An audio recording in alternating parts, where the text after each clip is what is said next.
So what does Pretenders' Learning to Crawl album have in common with Simple Minds' Real Life album?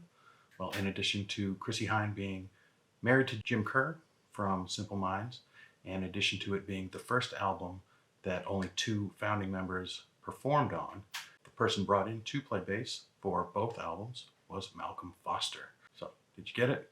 Did you get the collection connection conundrum? I know you didn't, because you didn't guess. So, point to us.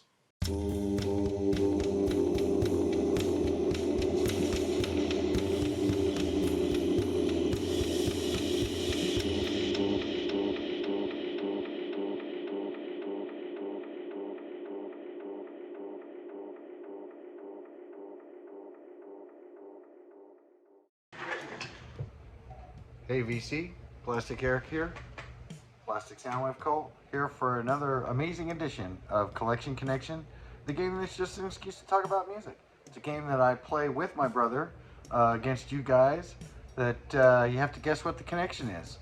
I do an album every Monday, my brother does one every Thursday, and we do the connections in between. And if you know the answer, put it down in the comments. And so far we've managed to beat the pants off you guys. I mean, really. I mean, we're smoking you. Currently, the score is 5-1. So, the last album that my brother showed was Real Life by Simple Minds.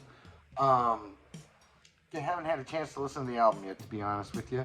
It's Labor Day weekend. You're doing stuff with the family, with the in-laws, this and that. I'll probably be listening to it as I edit this video together. But overall, I have some Simple Minds. I have Alive and Kicking. Okay, I have a Simple Minds song. I have a Simple Minds song, Alive and Kicking.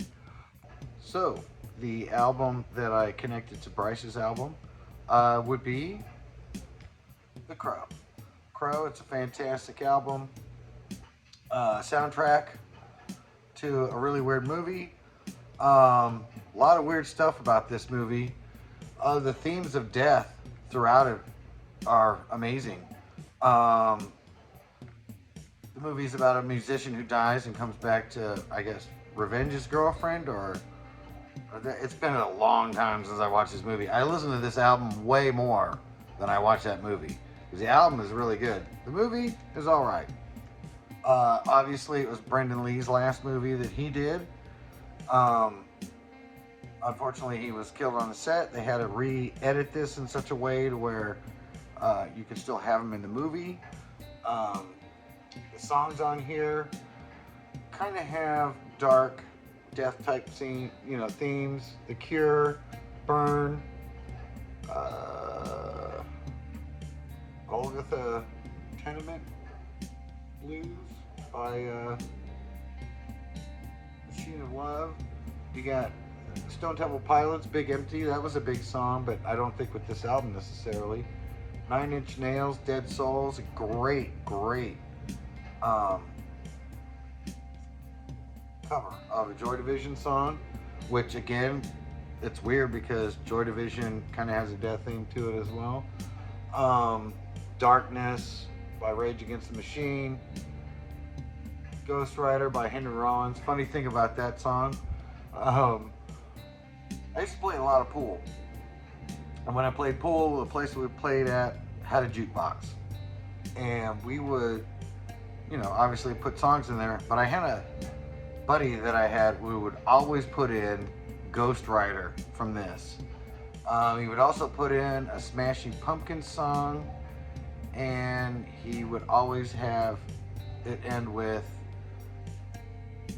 what song do you want to hear? Freebird by Leonard Skinner.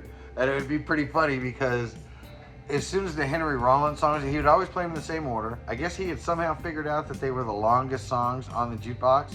So he would play them and they were loud and obnoxious. And most people, they don't mind music, but the music that he would pick would, except for the Leonard Skinner one, but it would be hilarious whenever Ghost Rider would start. You would hear an audible moan in the pool hall, this guy's picked all these songs again.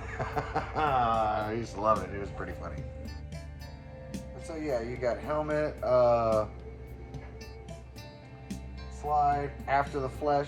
He definitely has a lot of death themes that go along into this album. And it's just weird how it all kind of, you know, I mean, it's like perceived death, and death actually happened to the star of that movie. So, with that being said, I hope I confused you enough so you can't figure out what the connection is to Bryce's album, which was Real Life by Simple Minds. No, that doesn't have anything. I'm just joking. So, that's where you got to try and figure out